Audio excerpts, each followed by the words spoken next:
Welcome to Yogical. Please wear headphones for better experience.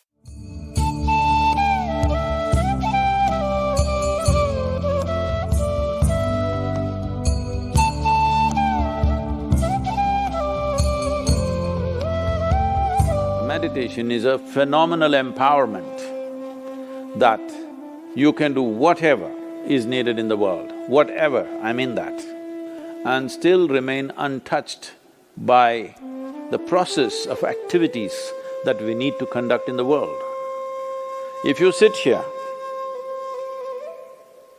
your body is here, your mind is there, who you are is little away. This is the end of suffering, and this is meditativeness.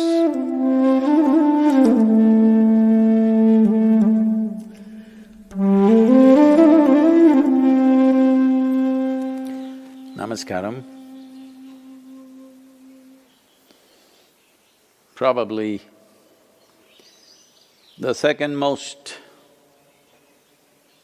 repeated word, oft-repeated word in these last few weeks, apart from coronavirus, is meditation. Everybody is suddenly, people who had never meditated in their lives, never even considered that possibility, are now suddenly talking about meditation, the need to meditate, wanting to meditate. Let us examine this meditation, what this is. First of all, what does the word meditation mean? The English word meditation doesn't really mean anything, in the sense, it doesn't say anything specific. If anybody sits normally with their eyes closed, it's assumed they must be meditating. One can sit with their eyes closed and do many things. You can do japa, tapa, dharana, dhyana, samadhi, shunya, samyama, or you might have just mastered the art of sleeping in vertical postures. So the word meditation in English language doesn't specify anything. Generally we assume, or generally people assume that meditation means dhyana. In Tamil Nadu it's dhyanam, if you go little north, it's dhyana, if you go really up north, it's dhyan. If you go further up, it becomes chan, if you go little more east, it becomes zen. Same thing. So, what is this dimension that we are trying to describe with this word meditation? One fundamental thing that we need to understand is, you cannot do meditation because meditation is a quality. A quality is a consequence of a certain process. You can initiate a process, you can conduct a process. You cannot conduct a quality. Quality is just a consequence. It is like you want flowers in your garden. You don't sit there and do flower meditation. You know what happened to the flower people If you want flowers in your garden, you don't have to think flowers. You have to think soil, manure, water, sunlight. If you conduct this process of these ingredients properly, flower and fruit is a consequence. But today,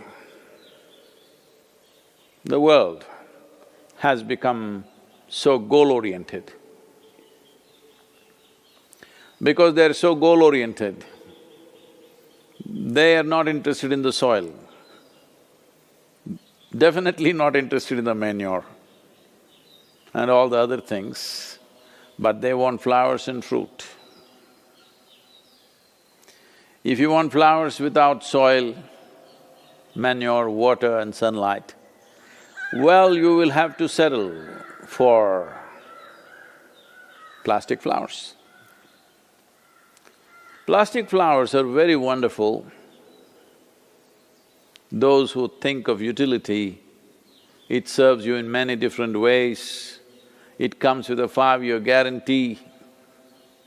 Flowers are a nuisance.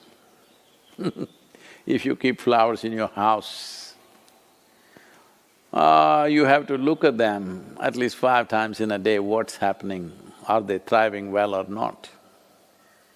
But if you keep plastic flowers in your home, 5 years guaranteed, unlike your life. If you're alive, there is so much to do.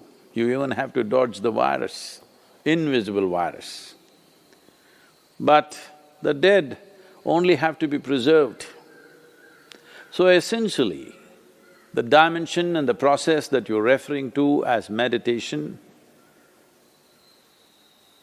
is very life-oriented. When I say life-oriented,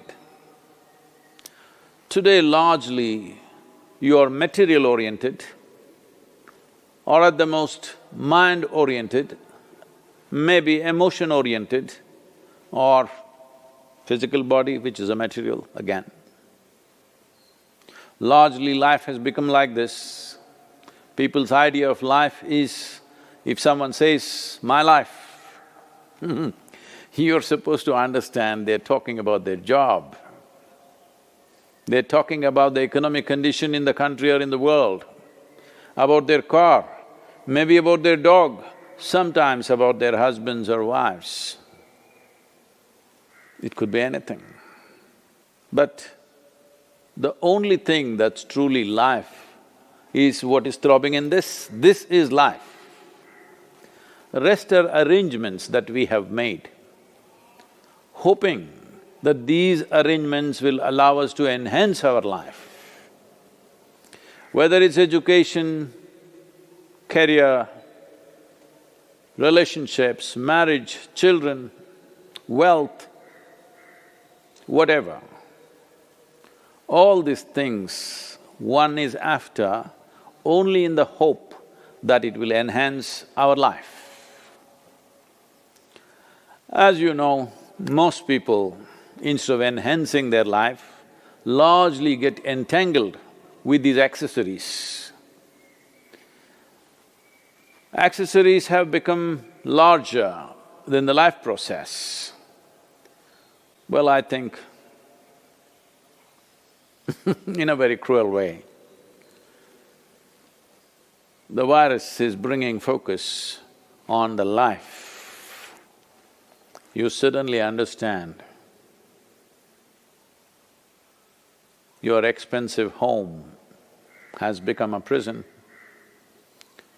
Your expensive car is as good as junk because you can't drive it, at least for some time.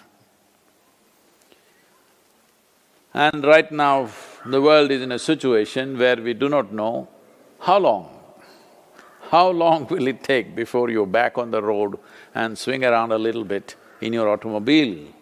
You do not know. So now naturally a whole lot of people are asking all over the world, how to meditate, what should I do? As I said, you cannot meditate, but you can become meditative because it's a quality. If one cultivates their body, mind, emotion and energies to a certain level of maturity, you will be naturally meditative 24 hours of the day. Meditation is not an impairment that if you're meditative, you have to close your eyes and be limited to one place. Meditation is a phenomenal empowerment that you can do whatever is needed in the world, whatever, I mean that. whatever is needed in the given situation and still remain untouched by the process of activities that we need to conduct in the world.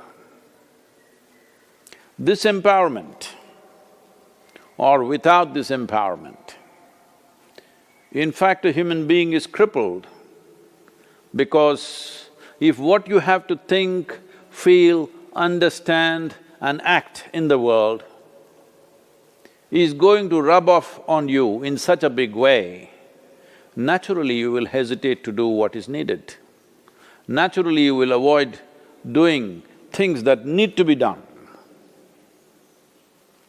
In a way, the moment you are in a state where your own activity and the activity of the world around you and the activity of your mind and your emotion, once they're impacting you every moment of your life, then in some way you will cripple yourself because naturally you would want to keep the scale of your life very limited because activity, thought, emotion, involvement with life can cause enormous amount of suffering.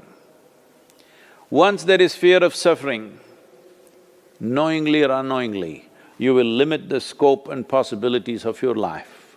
Meditation means just this, in a very simple way if we have to put it. If you sit here, your body is here, your mind is there, who you are is little away from these two dimensions of physical body and mental accumulations. These two accumulations of body and mind, if a little space arises between you and this is the end of suffering. And this is meditativeness.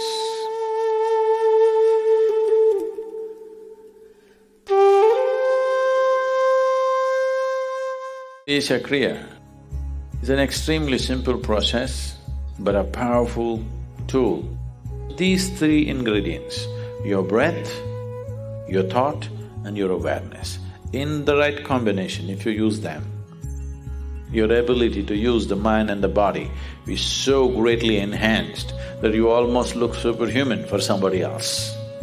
But I'm telling you, this is human. This is not about being superhuman. This is about realizing being human is super.